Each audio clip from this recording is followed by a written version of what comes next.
Bonjour Jean, Bonjour Julie. bienvenue ici.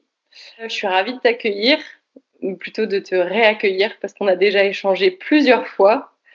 Et la dernière fois qu'on a échangé sur la médiation, j'ai regretté de ne pas t'avoir enregistré. Donc, tu m'as fait l'honneur d'accepter une interview pour pouvoir faire bénéficier aux autres de notre échange et parce que j'imagine que je ne suis pas la seule à vouloir savoir ce qui se cache derrière la médiation, les relations interpersonnelles et aussi ce qu'il y a au-delà des mots qu'on pose dans ces cas-là. Merci à toi et bienvenue. Merci de m'avoir invité. Alors, je ne sais pas si je serai le même qu'au téléphone, parce qu'il y a un côté très naturel, plus spontané, mais je vais essayer de l'être un maximum. Ok, super. Bon, tout en sachant que tu ne connais pas encore les questions, donc il y aura forcément un peu d'imprévu. C'est pas faux. Ok. Et ai-je le droit à un joker? Ouais, on peut faire ça. On peut faire ça, ça me va. Ça Va marche. pour le joker. Déjà, avant de démarrer sur la médiation et sur le médiateur, je t'invite déjà à me dire qui tu es, Jean. Qui est Jean derrière l'expert? Avec plaisir. Donc, j'ai 40 ans, j'ai trois enfants qui ont 11, 8 et 6 ans. Une première partie de carrière dans les ressources humaines, cabinet de recrutement pendant quelques années et notamment en alternance, qui est une super école de formation pour arriver sur le marché avec une certaine prise de recul sur ce qui nous attend sur le marché et pas sortir tout frais, tout plein d'idées reçues et finalement avec un côté un peu déceptif. Je suis parti chez un de mes clients qui est une belle PME d'à peu près 400 collaborateurs. Et puis j'ai eu la chance, voilà, d'évoluer en termes de périmètre pour terminer les 5 dernières années sur un poste de DRH en pilotage de 4 sites géographiques. Job passionnant, passionné, une belle structure avec un directeur général qui à la fois était pas en pleine maîtrise de ce que je faisais et à la fois me faisait hyper confiance sur les innovations que je proposais. Donc super terrain de jeu. Je m'y suis un peu abîmé, voilà, pour un DRH, c'est pas très original, mais peut-être un peu trop investi. Et puis on pourra en discuter si tu veux, parce que je suis assez à l'aise pour en parler. Pourquoi tu dis que c'est pas original? Il y a beaucoup de DRH qui se crament comme ça.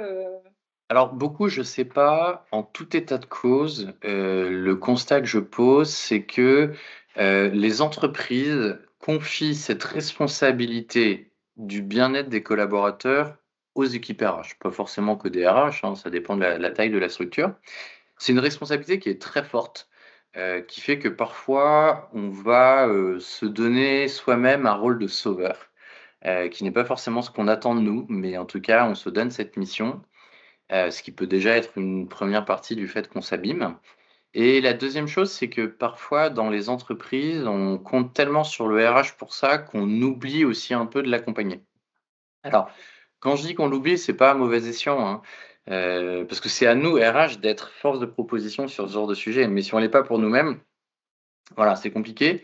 Et puis pour échanger avec beaucoup de pairs et d'anciens pairs, oui, on est assez nombreux à s'abîmer dans ces métiers-là. Le covid a été, pour la plupart difficile à gérer et beaucoup de pression, beaucoup d'injonctions contradictoires, une volonté de bien faire pour les collaborateurs, à la fois pour les collaborateurs, mais également pour les familles qui sont derrière. Parce que derrière chaque collaborateur, il y a une famille et quand on doit prendre des décisions stratégiques lourdes de sens, on ne pense pas juste au collab, on pense aussi à son environnement de derrière.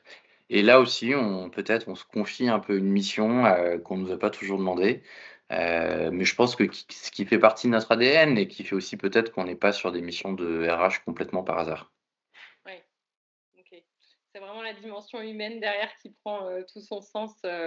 J'avais une vision très administrative de la RH, je pense, du fait de mes expériences professionnelles. Mais en fait, il y a aussi tout un volet RSE et accompagnement de carrière qui, du coup, implique l'accompagnement des hommes et des familles derrière, comme tu dis, enfin des hommes avec un grand H et des familles qu'il y a Exactement. derrière.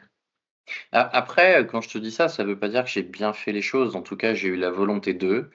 Ouais. La perception marché, elle évolue un peu, mais c'est vrai que les RH et surtout dans les PME et les ETI, soit elle est rattachée au DAF, avec une fonction très administrative, soit éventuellement il y a une personne RH, mais qui va plutôt être sur des fonctions assistant RH, chargé de RH, ce qui est très bien, mais qui va plutôt être sur le volet admin, paye, juridique, et un peu moins sur tout ce volet accompagnement, développement des compétences, gestion de la souffrance au travail, etc. Et oui, c'est pas encore complètement intuitif. Et après, il faut aussi gagner la confiance des collaborateurs. Et voilà, je sais très bien qu'on est sur un métier où il y a des a priori et parfois ils sont légitimes. Et à nous de faire en sorte qu'ils soient dépassés. OK. Et alors, justement, comment tu as opéré ce changement de RH à médiateur? Pour en revenir sur ton parcours. Alors, quand j'ai enfin décidé de quitter ma structure, en bons termes, j'ai fait quelque chose d'assez génial. Non pas parce que je l'ai fait, mais parce que je me suis nourri d'autrui. J'ai repris contact avec, un certain nombre de gens que j'avais croisés dans ma carrière, en école, en alternance, dans mes différents jobs, parfois aussi des entreprises qui avaient été partenaires avec moi. Et l'idée, c'était de faire une sorte de 360.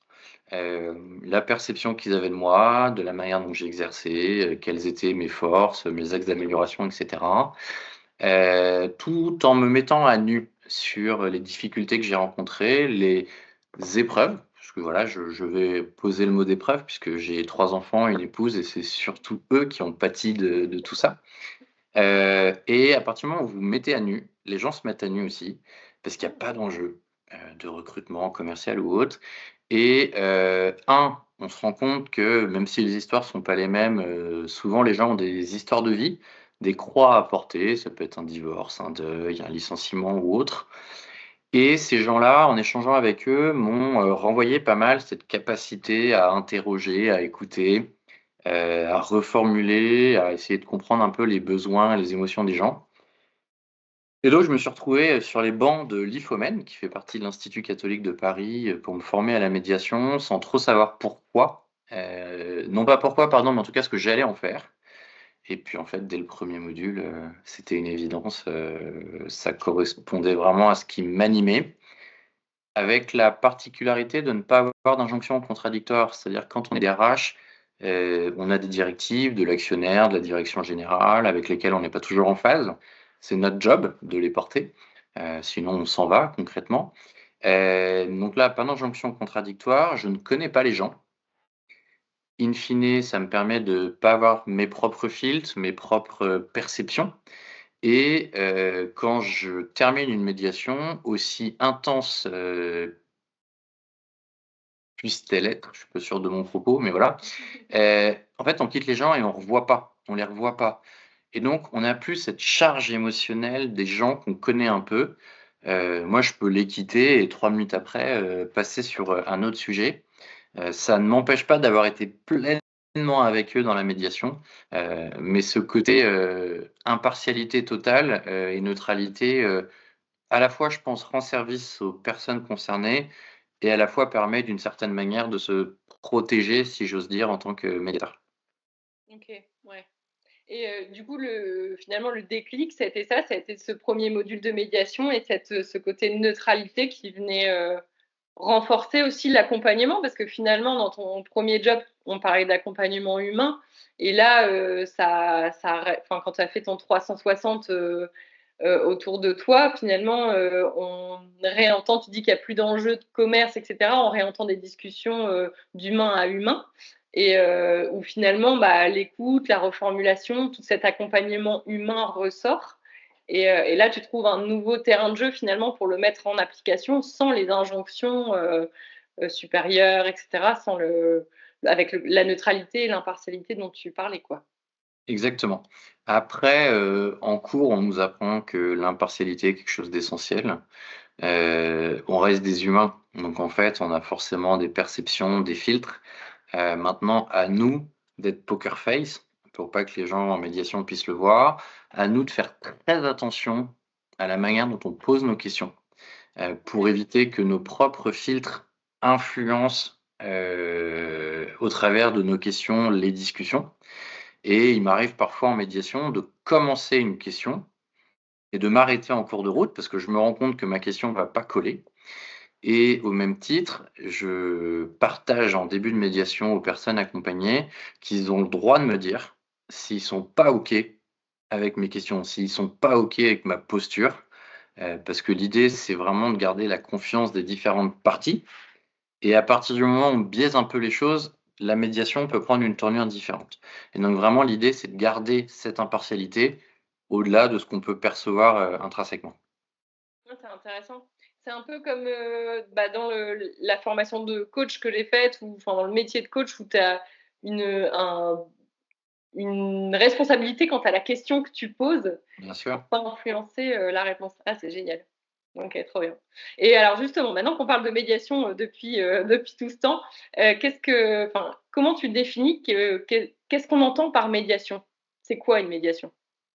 Alors, la médiation, c'est à la fois, on a un processus, qui nous permet d'être guidé entre guillemets en termes de méthodo dans l'approche et en même temps, il y a un côté très humain qui fait qu'in fine, on s'adapte aussi un peu sans toujours respecter le processus.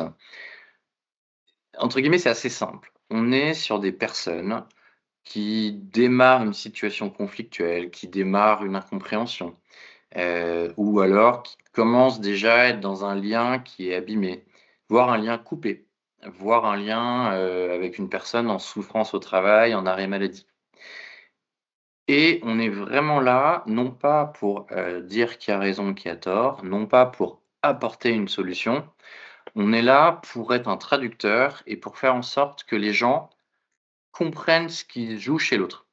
Quelles sont les émotions qui, selon son prisme, n'ont pas été, enfin les besoins, pardon, qui n'ont pas été respectés selon le prisme de la personne, in fine les émotions qui en découlent et c'est souvent ça qui fait qu'au bout d'un moment, les gens se comprennent plus. Les gens se renforcent dans leur certitude. Assez souvent, on a plutôt tendance à aller voir les gens qui pensent un peu comme nous, ça nous rassure.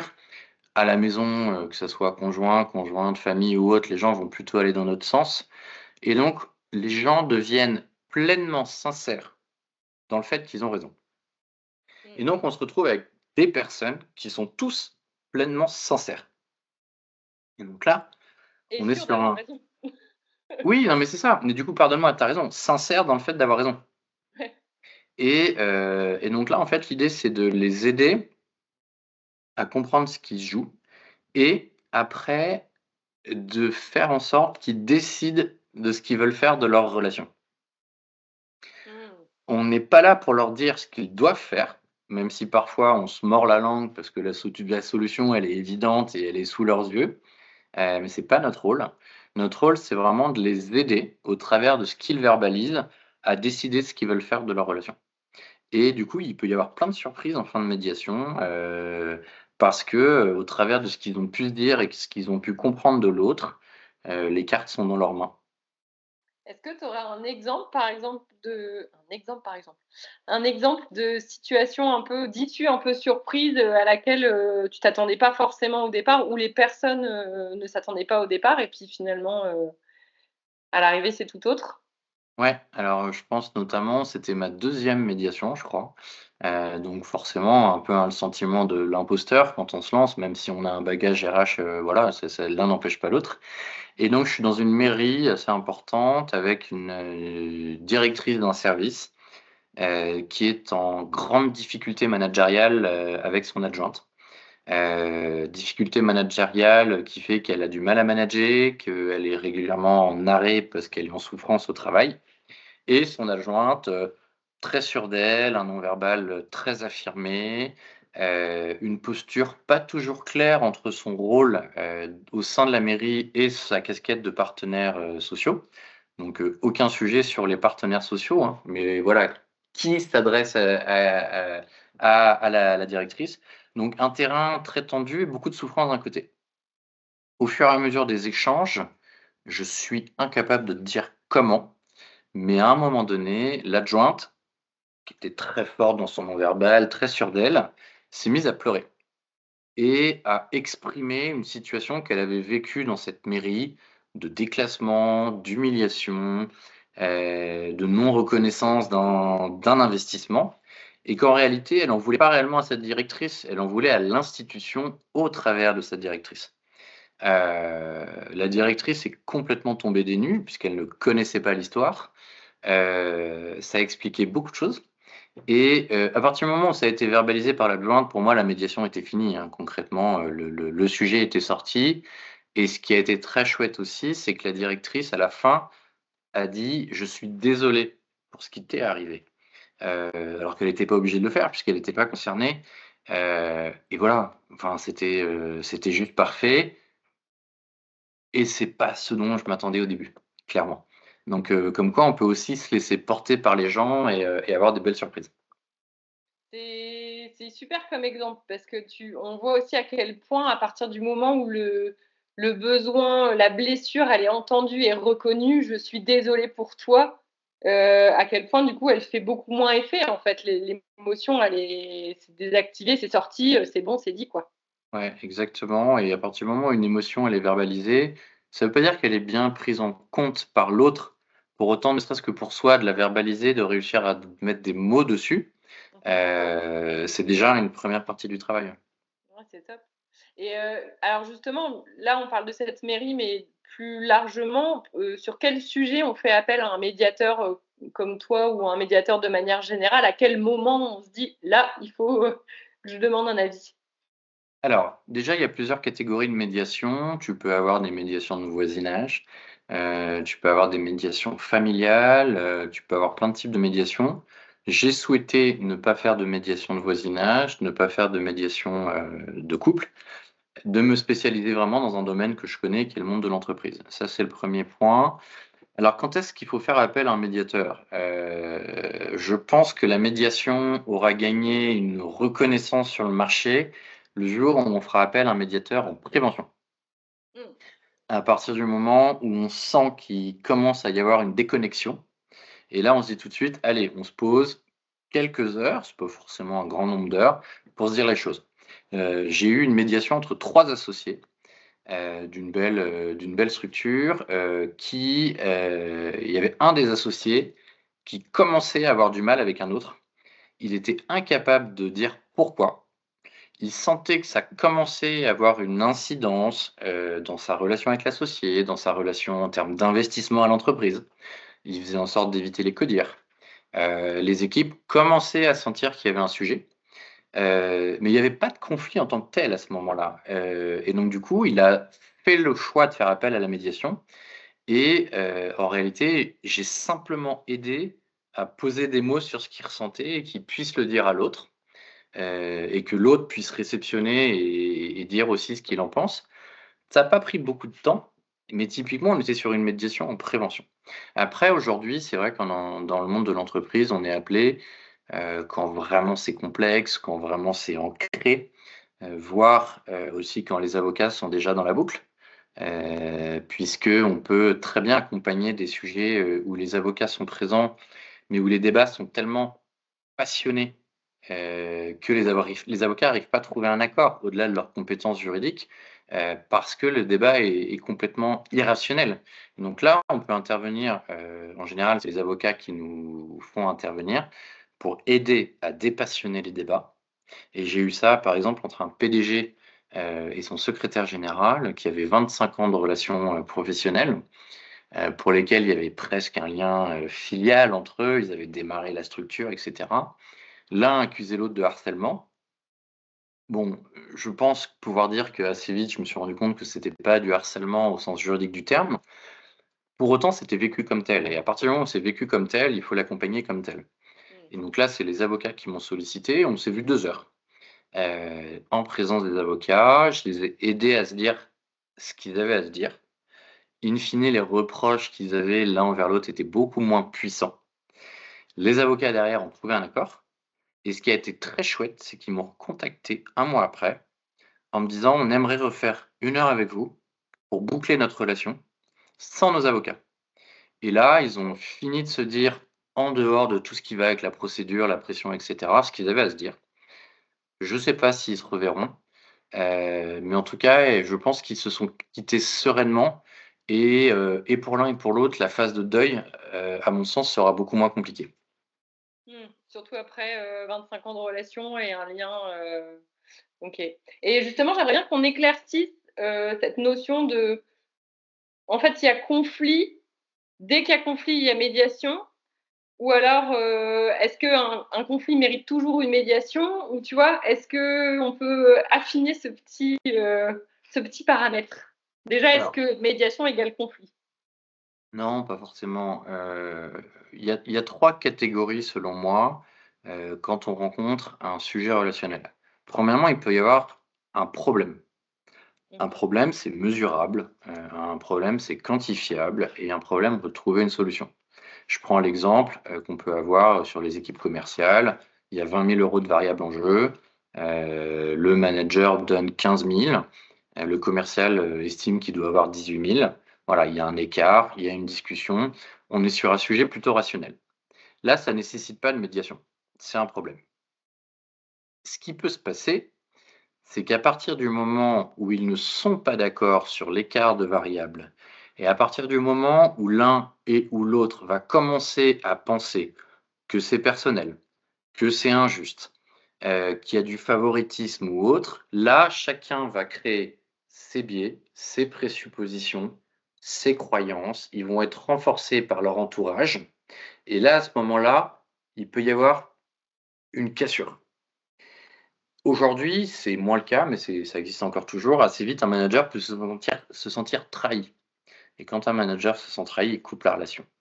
Ce qui est très maladroit, hein, ce qui est aussi très maladroit en termes de off-boarding, puisque quand on se sépare, c'est bien aussi de bien se séparer pour que la personne soit, ambassadeur et donc là, ça peut devenir un conflit et à partir du moment où on rentre dans des sujets irrationnels, vous allez avoir des reproches qui datent d'il y a 3 ans, qui n'étaient à ce moment-là absolument pas des reproches, mais qui en sont devenus et là, on rentre dans une situation qui va plutôt dans le sens irrationnel des choses.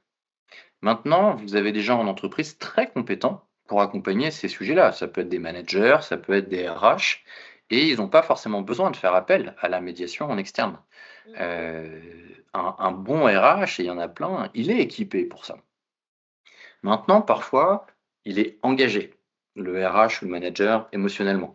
Il a parfois des biais par rapport à des personnes au sein de l'entreprise. Et c'est ce que je te disais avant qu'on enregistre. Il m'est arrivé de faire des erreurs quand j'étais DRH en menant, entre guillemets, des médiations internes, mais en n'étant pas objectif pour autant.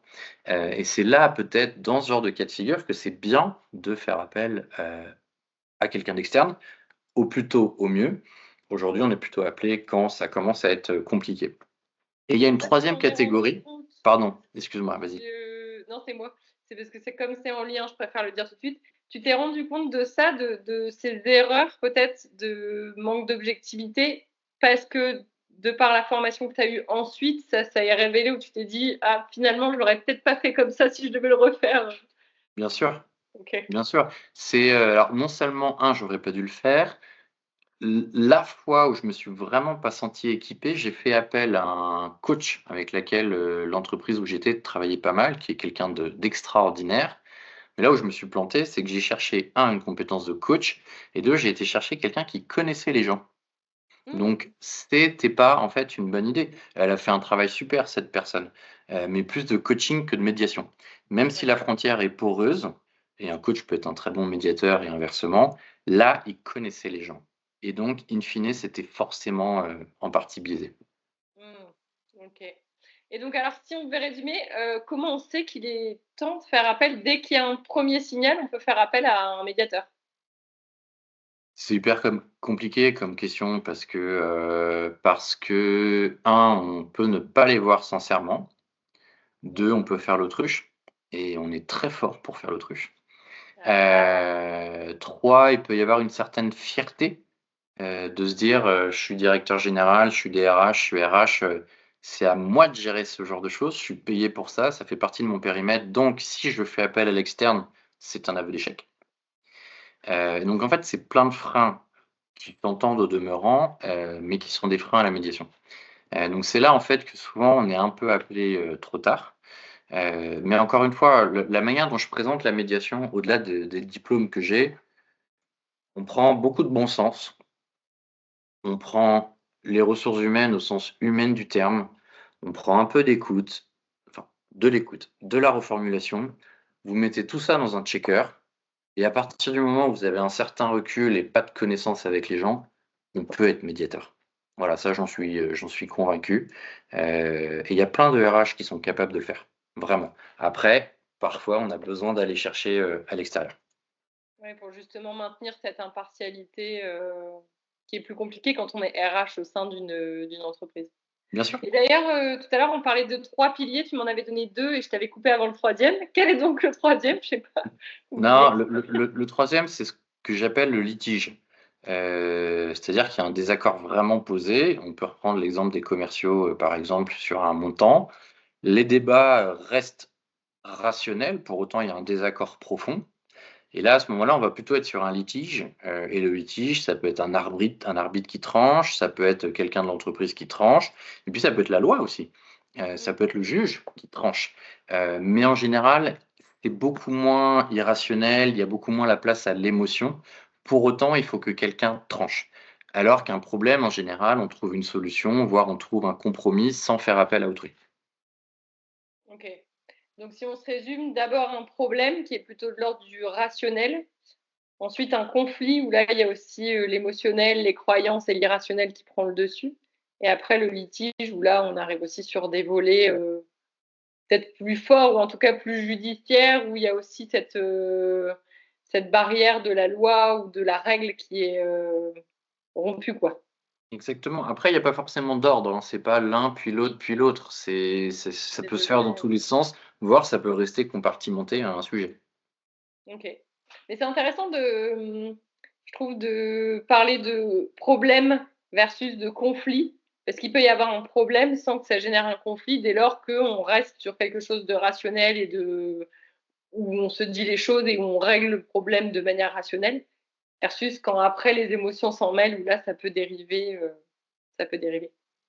Et c'est là où, si on prend vraiment les sujets en interne dans les entreprises, on parle beaucoup de bienveillance aujourd'hui, c'est très chouette la bienveillance. La bienveillance, selon mon prisme, est parfois confondue avec de la complaisance. Mmh. Or, la bienveillance, c'est très bien à partir du moment où il y a de l'exigence à côté. Et donc, si vous êtes dans une bienveillance plutôt complaisante, à partir du moment où vous commencez à avoir une posture un peu différente avec votre collaborateur, le collaborateur, il comprend pas. Et c'est normal puisqu'il a eu aucune sommation. C'est comme un enfant, hein. Si vous le punissez la première fois qu'il s'est pas lavé les dents, il comprend pas. Surtout si vous lui avez rien dit 6 mois avant. C'est exactement le même principe. Donc la complaisance est assez néfaste en entreprise. Il y a un certain manque de courage managérial chez certains managers et donc à partir du moment où ils switchent un peu sur une posture différente, en fait, parfois ils deviennent des chefs-faillants, ils deviennent mauvais et c'est là que ça peut engendrer, des situations conflictuelles et vaste débat. Est-ce que on est manager? Est-ce qu'on le devient? Voilà, on n'est pas là pour parler de ça, mais en tout état de cause, ce qu'il faut, c'est de l'intelligence relationnelle et de l'intelligence relation et émotionnelle. Si on l'a pas, c'est compliqué d'être manager. Et pour revenir aux prémices, de notre, discussion, au plus un manager a créé un lien avec son collaborateur, d'échanges certes, sur la to-do list à faire, bon ça en général, ça se fait plutôt bien, mais au plus on a créé cette capacité à faire du feedback. C'est-à-dire que régulièrement: «Comment tu vas Julie? Comment ça se passe pour toi dans l'entreprise actuellement? Dans ta relation avec ton manager, de quoi tu as besoin? Qu'est-ce qui te manque? Qu'est-ce que je pourrais améliorer?» Et inversement, te faire du feedback: «Écoute Julie, ça, c'est chouette», parce que le feedback positif, c'est hyper important et on pense pas toujours à le faire.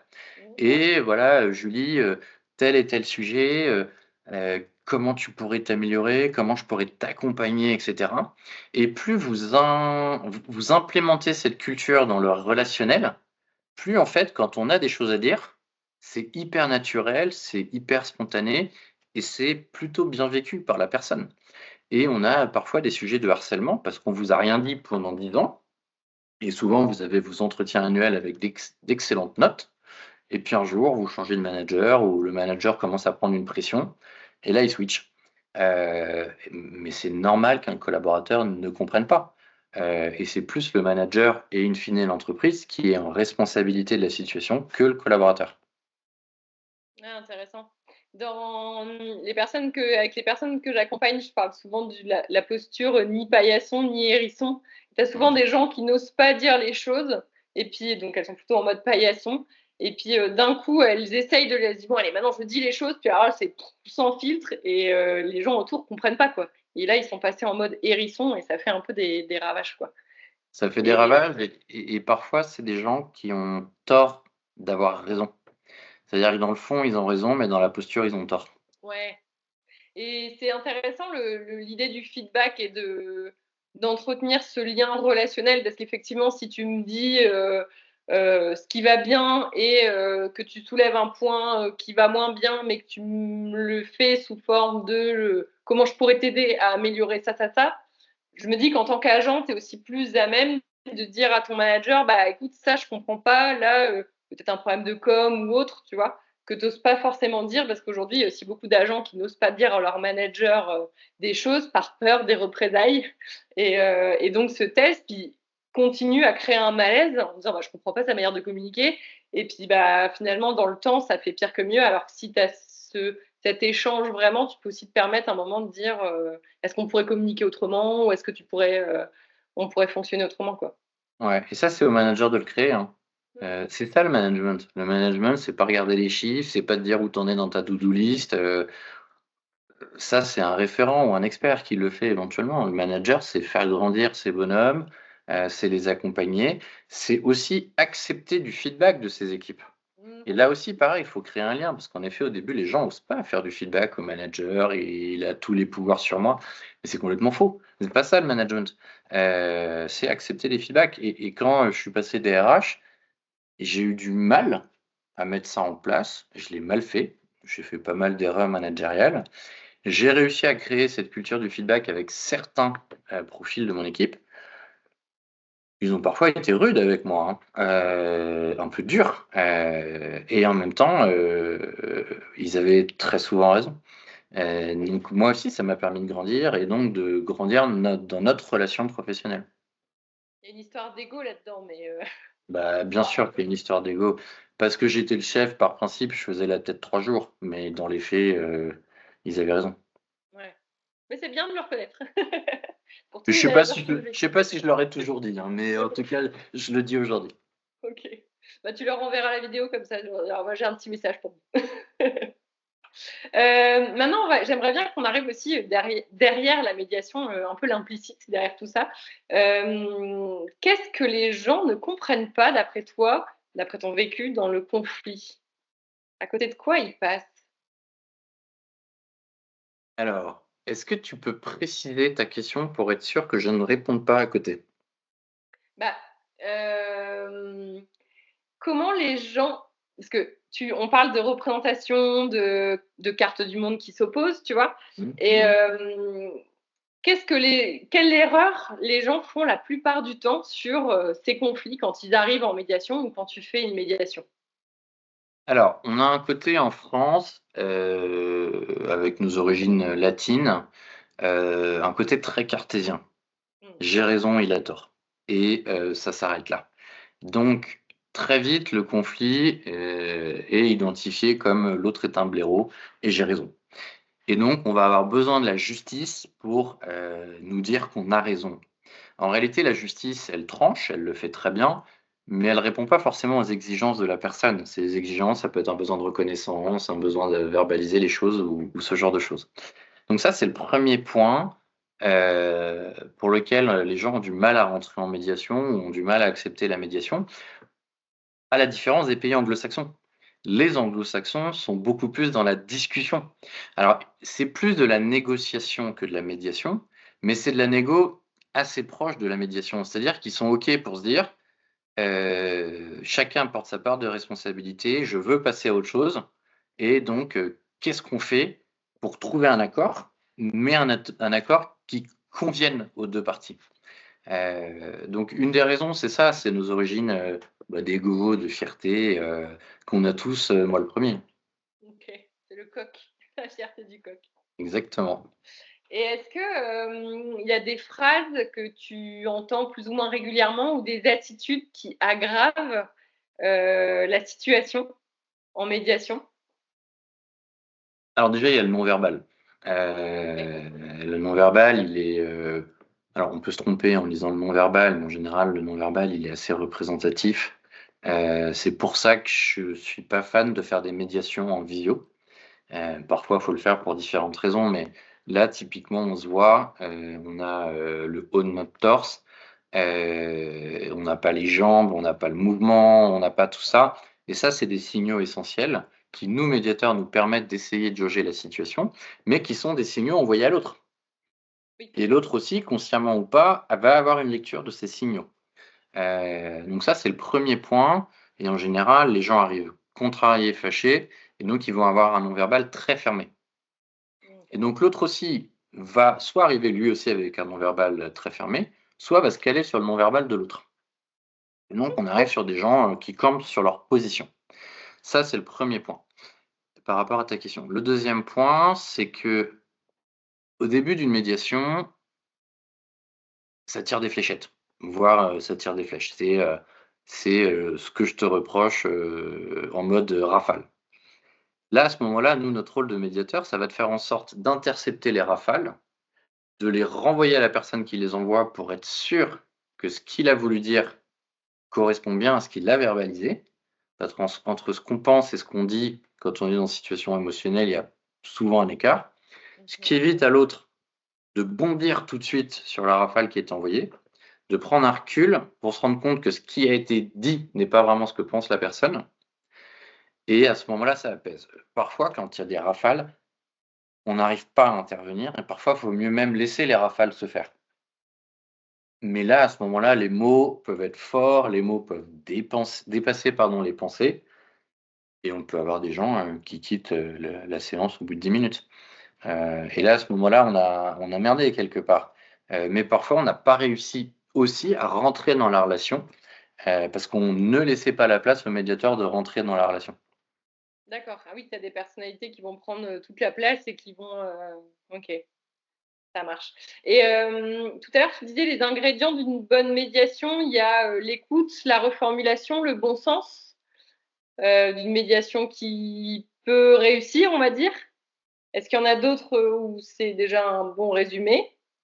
Bon, c'est déjà un bon résumé. Après, en cours, on nous apprend qu'on peut faire des médiations, quel que soit le domaine d'activité, quel que soit le métier des gens. Je partage en partie cette théorie. Maintenant, il y a des médiations dans des domaines très, très spécifiques. Je pense notamment au bâtiment. Mmh. Quand vous avez un maître d'œuvre, qui va être sur des sujets très techniques, soit avec un ouvrier externe, soit avec un ouvrier qui peut avoir. Si on ne comprend pas un peu la terminologie du bâtiment, on peut passer à côté de certaines choses et on peut aussi perdre en crédibilité. Donc parfois avoir une idée, de ce qui se joue, de comprendre certains mots, c'est important. Après, moi, j'ai fait une fois une médiation dans un service, du département de gens qui s'occupaient d'enfants, à placer en urgence dans des situations, familiales complexes. Alors là, on est, très, très fort, dans l'administration française pour avoir 57 acronymes. Bah, l'ASE Heu déjà. comment? C'est l'ASE, c'est ça? Oui, L'aide c'est sociale à ça, l'enfance? exactement, C'est un acronyme? voilà, et ils en ont 50 et du coup, on a fini par en plaisanter parce qu'ils se disaient entre eux tous les acronymes et en réalité, ce qui est ressorti de tous ces acronymes et ce qui a été une des pistes d'échange de la médiation, c'est qu'en réalité, ils étaient 3, ils ne savaient véritablement pas à qui ils devaient rendre compte, qui était responsable de quoi Ah, et c'est comme fou. on est sur des métiers où les gens sont enfin, on fait pas ces métiers par hasard, donc on est investi. On joue avec ses tripes dans ce genre de métier, enfin on joue, on s'investit avec ses tripes, pardon.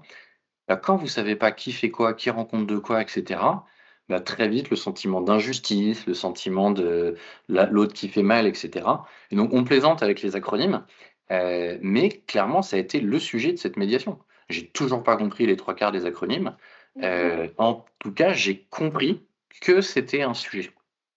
Ouais, du coup, ça engendre un manque de clarté, en fait, Bien derrière sûr, ça. OK. exactement. Qui est Et responsable de quoi? beh, ouais, et du coup, manque de cadre, de clarté et de comprendre ce qu'il y a derrière chaque acronyme, effectivement. C'est vrai que la fonction publique et les collectivités sont très fortes pour avoir des séries d'acronymes qui peuvent paraître un peu barbares de l'extérieur des fois. Avec des gens géniaux à l'intérieur. Mmh, La plupart des gens sont hyper engagés, mais parfois, c'est difficile de comprendre qui fait quoi et de trouver sa place. mmh. Et alors pour aller dans le sens inverse, là, après la médiation réussie, est-ce qu'une médiation peut échouer? Alors, c'est très subjectif, échouer. Mmh. Premièrement, déjà, on peut avoir des médiations qui s'arrêtent en cours de route, soit parce que le médiateur souhaite l'arrêter. Je pense typiquement ou des situations où j'ai senti qu'on était dans du harcèlement au sens juridique du terme. Là, je me suis retiré parce que la médiation n'est pas le bon outil.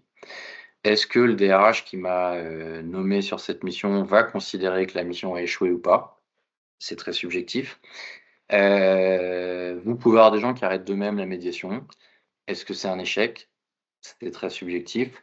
Ne serait-ce que d'avoir pu échanger avec un médiateur, 1 heure et demie en individuel, ça peut déjà, aider la personne à voir les choses différemment et là, ça peut un peu renvoyer aussi à la posture du coach. Et après, vous pouvez avoir des issues de médiation qui sont pas du tout celles attendues. J'ai eu une médiation entre 3 personnes en service comptable qui, étaient en conflit, très fortement présent depuis 10 ans.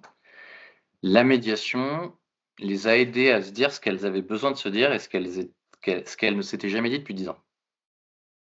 Et le fait de d'avoir chacune pu exprimer les souffrances qu'elle vivait et mieux comprendre la posture de l'autre, ce qui s'est passé, c'est qu'il y en a une qui a démissionné. En fait, elle s'est libérée de quelque chose et elle a démissionné et elle était très heureuse.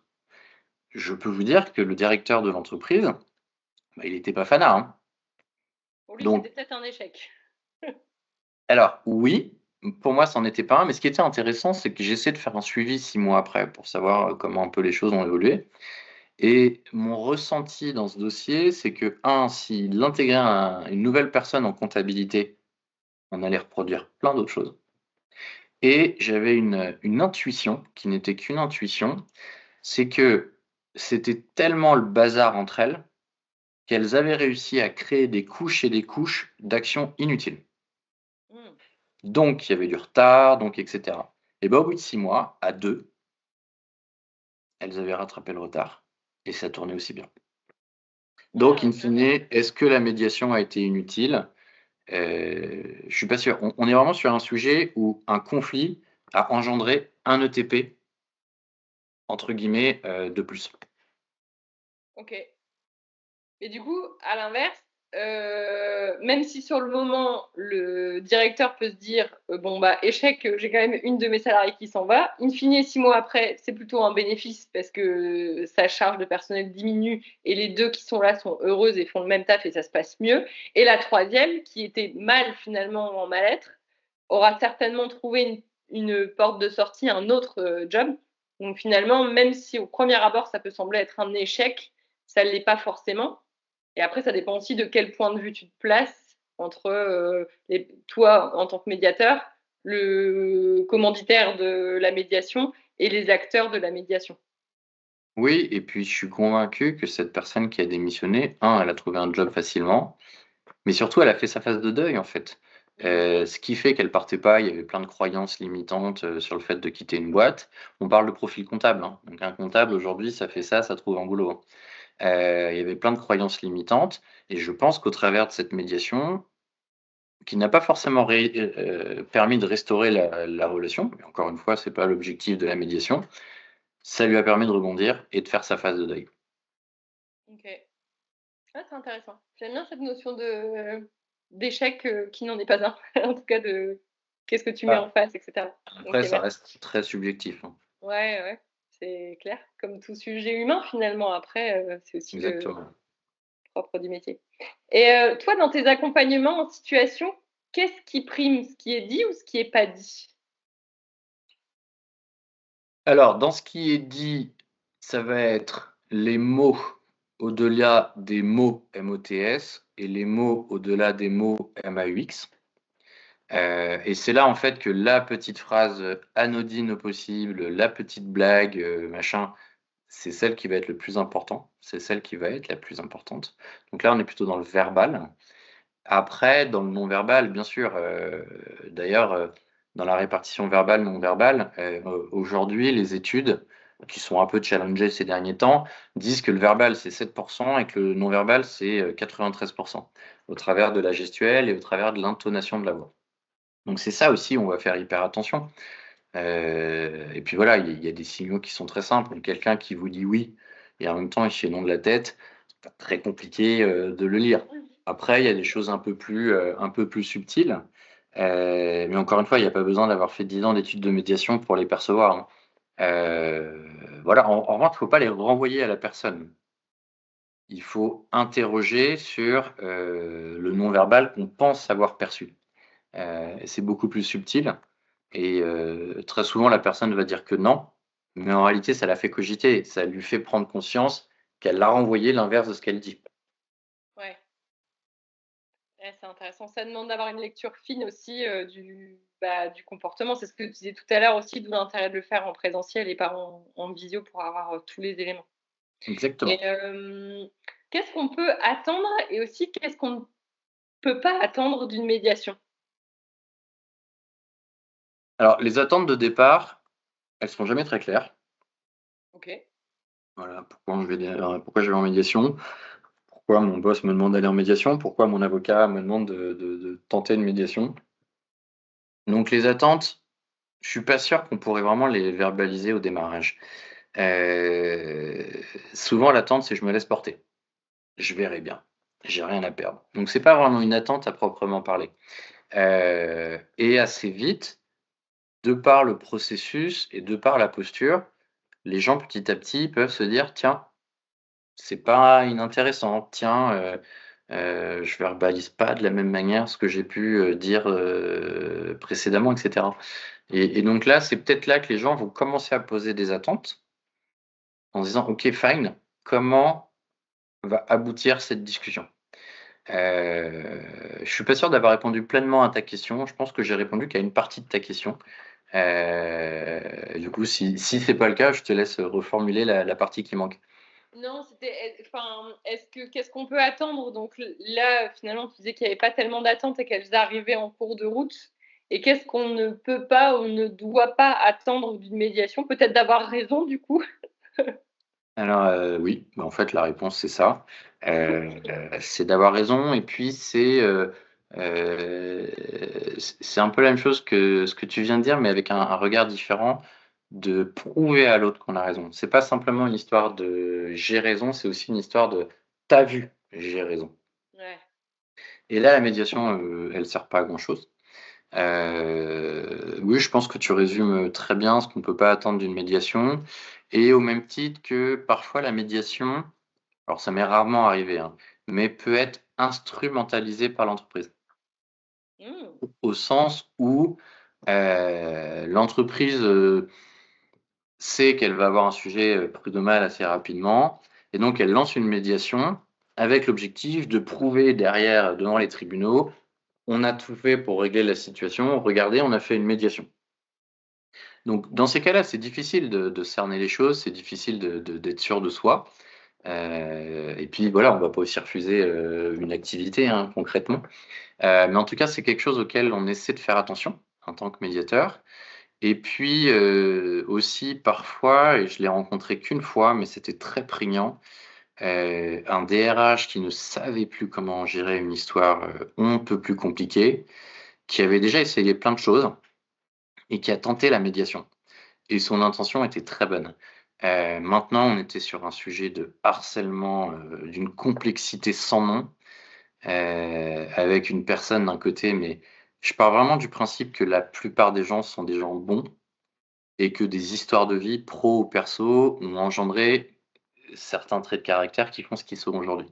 Il y a quelques personnes qui sont vraiment mauvaises et là, on était en face de quelqu'un de profondément mauvais et de l'autre côté, une personne en souffrance, absolue.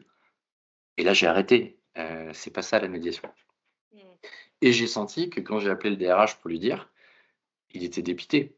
En fait, il comptait énormément sur cette médiation pour essayer d'arranger les choses et il trouvait pas d'action Il avait essayé plein de choses avant la médiation, mais c'est pas ça. On peut pas attendre de gérer ce genre de situation au travers de la médiation. Mais là, tu disais que c'était presque devenu une forme de d'harcèlement et d'emprise, j'imagine, d'une personnalité forte sur, quelqu'un et dans ces cas-là, si c'est sur du harcèlement, tu disais tout à l'heure qu'on est plus sur un processus de médiation, tu vois? Est-ce parce qu'il y a des endroits où tu fais pas de médiation, où tu dis, «Ça, oui, là, on peut faire une médiation, là, ça vaut pas le coup». Comme le problème rationnel, tu disais que ça valait pas forcément le coup de faire une médiation, et versus là, sur une situation de harcèlement, c'est non aussi. Alors on peut se tromper déjà, dans la perception qu'on a au démarrage, hein, Ouais. on peut refuser une mission, on aurait pu la prendre et inversement. Heu, Après c'est un peu un côté, on jauge nous-mêmes, on peut se tromper et dans ces cas-là, on peut faire des précaux. Typiquement, il peut y avoir un sujet en disant: «Mais écoutez, là, il faut que vous fassiez une enquête interne». Ou externe d'ailleurs, mais il faut que vous fassiez appel à un organisme qui est spécialisé dans le fait d'enquêter sur le fait qu'il y a harcèlement ou pas Mmh. et c'est un autre métier, c'est d'autres compétences. Elles sont complémentaires, mais c'est pas les mêmes compétences. Quand une enquête harcèlement, qu'elle soit interne ou externe, débouche sur un cas de harcèlement non avéré. Qu'est-ce qu'on fait des personnes? On les remet, dans le bureau le lendemain? On les remet dans une salle de réunion le lendemain? C'est là où la médiation peut prendre tout son sens. OK, il y a pas de harcèlement, pour autant quelqu'un l'a vécu comme tel. Donc si quelqu'un l'a vécu comme tel, c'est qu'il y a une souffrance, c'est qu'il y a une difficulté relationnelle et cetera et donc ça doit être accompagné comme tel pour aider la personne à comprendre, un, qu'elle peut, percevoir des choses qui sont pas émises de cette manière-là et inversement, faire comprendre à la personne qu'elle émet des choses qui peuvent être mal vécues et mal interprétées et là, on revient dans le processus de médiation qui prend tout son sens. OK. Ouais, c'est assez, intéressant de voir justement ces frontières qu'il y a entre la médiation et d'autres métiers, complémentaires et bon après ça reste encore de l'humain donc c'est aussi pour ça que c'est pas, carré, figé mais, c'est très intéressant, merci beaucoup et pour finir, si on devait, pour arriver sur comment on devient médiateur, on j'aimerais bien qu'on se résume un peu les bons ingrédients. Tu m'as parlé de capacité d'écoute, de neutralité aussi, de savoir peut-être se distancer, des situations pour, être spectateur et pas, au cœur de l'action. La reformulation aussi, sans, transposer, sans interpréter, ce qui est peut-être le plus complexe dans la reformulation.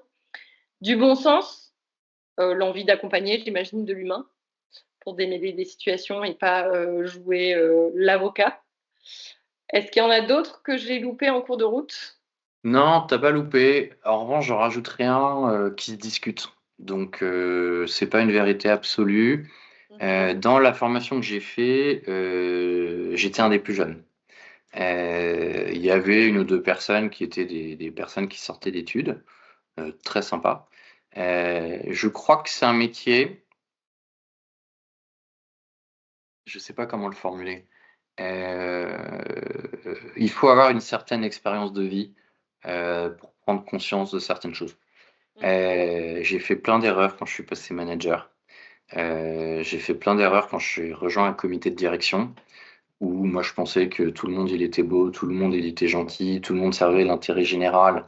J'ai découvert la politique, ce à quoi j'étais pas préparé et je pense que c'est des choses qui nous permettent de lire différemment ce qui peut se jouer, notamment dans les médiations en entreprise. Mmh. C'est sans prétention aucune cette expérience et notamment au travers de mes erreurs qui me permet aujourd'hui de cerner certaines choses que j'aurais été incapable de cerner du haut de mes 23 ans, quand je sortais d'une école, où on nous dit qu'on est les meilleurs du marché et que tout le monde nous attend à 40K, ce qui n'est absolument pas le cas. Ah toi aussi Voilà. on t'a dit ça? Ah ouais, ouais, ouais. C'est Pour justifier le bac+5? ils sont très forts les écoles pour, nous dire qu'on est l'élite. Ouais, c'est ça, l'élite de la nation. OK, non, c'est intéressant et c'est vrai que j'ai vu des formations, de médiateurs. Quel âge as-tu? Si c'est pas, une question 40 qui ans. t'embête. 40. J'ai vu des formations où justement ils demandent une expérience pro, quelle qu'elle soit, mais de 5, 10 ans pour, entrer en cursus, donc je pense que c'est important de le rappeler et donc justement, comment on devient médiateur? Alors, aujourd'hui, demain, Julie, si tu veux poser ta plaque de médiateur devant chez toi, tu peux. C'est un métier qui n'est pas réglementé aujourd'hui, ce qui pose problème, dans le sens où il y a à boire et à manger, et que n'importe qui peut s'improviser médiateur. Alors, ça ne veut pas dire qu'ils sont pas bons, Mm. mais en tout cas, voilà, il n'y a pas de cadre. Euh, Ce qui, à mon sens, est dommageable. On pourrait évoluer vers un ordre des médiateurs, un peu comme les experts comptables, un peu comme les avocats, un peu comme les notaires. Ça permettrait d'avoir une certaine exigence sur les profils qui rentrent, un certain niveau de diplôme, même si clairement le diplôme ne fait pas grand-chose dans les relations humaines, pour autant, voilà, et d'avoir un cadre qui contrôle, qui accompagne, etc. Ça, c'est le premier point. Après, typiquement, moi, je suis médiateur judiciaire, c'est-à-dire que je suis assermenté devant les tribunaux et la justice m'envoie des dossiers de médiation. Là, pour être médiateur judiciaire, et aujourd'hui, c'est ce qui vaut un peu reconnaissance du métier, il faut faire 2 diplômes universitaires ou alors un certain nombre d'heures de formation et de, ce qui peut paraître un peu contradictoire, mais d'avoir justifié de médiation conventionnelle, c'est-à-dire de médiation entre entreprises privées, c'est-à-dire avoir de la bouteille pour derrière pouvoir mener des médiations, ce qu'on appelle judiciaires. Et ce qui aussi est pas complètement déconnant, parce qu'au moins on a d'expérience dans ce genre de situation pour arriver où en fait c'est la justice qui nous confie un dossier. Donc la justice, elle a besoin de savoir à qui elle confie un dossier, ce qui est légitime. C'est légitime, ouais. Et après, est-ce que c'est comme dans les... Parce que finalement, c'est un peu la même problématique dans les formations de coach entre les certifs, les reconnaissances, etc. Est-ce qu'il y a des formes de supervision en tant que médiateur ou de la formation continue sur des spécialités de médiation qui te permettraient de continuer à rester dans un processus de justement neutralité, impartialité, distance, un peu comme les coachs qui se font superviser en somme. Est-ce qu'il y a ça aussi chez les médiateurs? C'est le même modèle. D'accord. C'est exactement le même modèle. Alors, il peut y avoir la supervision, il peut y avoir de la formation continue, et ça peut être les deux. Donc oui, oui, il y a un cadre aussi qui est d'ailleurs un peu plus structuré quand on est médiateur judiciaire. Ce qui est encore une fois plutôt une bonne chose. Et après, il y a quand même des gens qui font ce métier aussi par passion, qui sont animés par les relations humaines. D'ailleurs, ça peut être un job complémentaire, ça peut être un job quand on part à la retraite. Hmm. Et dans ces cas-là, on est sur des profils qui en fait se forment en continu parce que c'est des passionnés. Et donc, en fait, ces gens-là, il n'y a même pas besoin de les obliger. Et les obliger, pardon, ils se forment d'eux-mêmes. Ouais, ouais, ouais. Oui, après, c'est une démarche personnelle aussi, au-delà du pro. Et toi, qu'est-ce que la médiation, parce que bon, tu sais que mon dada, c'est l'expression orale et écrite, et donc justement, qu'est-ce que la médiation t'a appris sur la manière de parler et d'écouter aussi? Alors, parler, faire très attention aux mots que j'emploie. Hmm. Très, très, très attention, ce que j'arrive pas du tout à faire à la maison d'ailleurs, hein, donc voilà, mais ça c'est un autre sujet, mais les cordonniers sont les plus mal chaussés. En tout cas, les mots qu'on emploie sont très, très, très importants et je faisais pas aussi attention avant aux mots que j'employais.